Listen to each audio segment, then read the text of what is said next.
1.4 Miss Slippery on page number 19.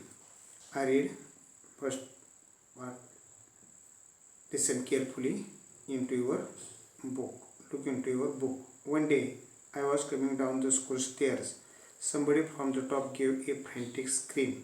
I fell and came tumbling down about 7 steps. My elbows and knees were badly bruised. My new frock was torn at the seams. When I reached home, Mama shouted, "I am sick of you. When will you stop making me pay through my nose for such extravagant losses?" Mother seized me by the arm, gave me a good jerk and seated me on the bed. She fetched an antiseptic lotion and applied it to my elbow and knees, but did not hug me.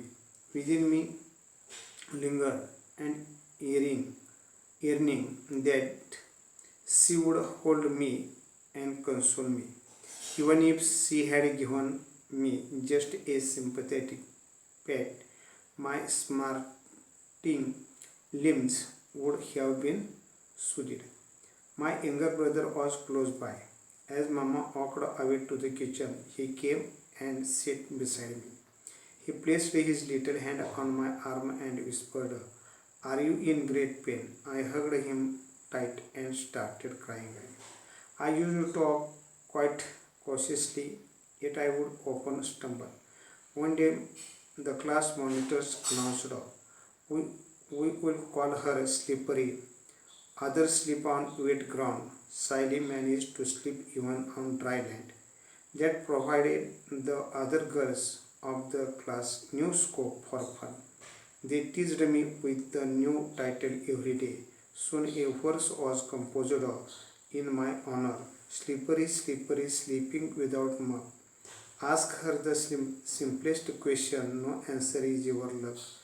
I lived in perpetual fear of everyone, the girls, the teachers, and the young and the old. When I was in class, I dare not move out, and when I was outside, I was afraid of re-entering the class. Nor could I muster the courage to speak to anyone. So, listen carefully. One day,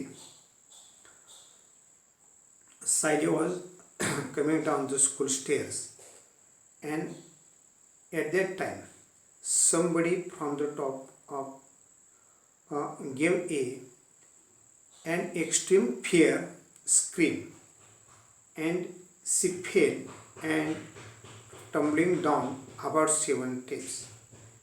Her elbows and knees were badly bruised. Her new frock was torn, and when he reached home, her mother shouted her, "I am sick of you, and your behavior. When your behavior reform, I do not know." Means mother seized her by the arm, gave him a good jerk, and seated on the bed. She fetched an antiseptic lotion and she applied it to her elbow and knees, but not her. Within some time, she would hold her and console her, even if she had given her just a sympathetic pat. And at that time, her younger brother was close by. As his mama walked away to the kitchen, he came and sat beside her. He placed his little hand on her arm and whispered, "Are you in a great pain?" Sally hugged him tight and started crying again. Then I used to walk quite cautiously, and yet Sally would often stumble.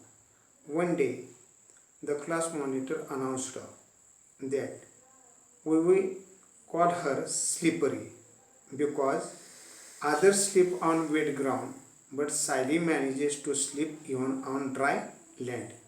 So other girls of the class have new scope for fun. They teased her with new title every day, and some of them were composed in her honor a verse, and this verse, slippery, slippery, sleeping without mark. Ask her the simplest question, no answer is your luck. So this is the small poem there, and she lived in constant fear of everyone, the girls, the teachers, the young and the old. And when he was in the class, he did not move out, and when she was outside, he she was afraid of re-entering the class. So in this way, she can't speak to anyone.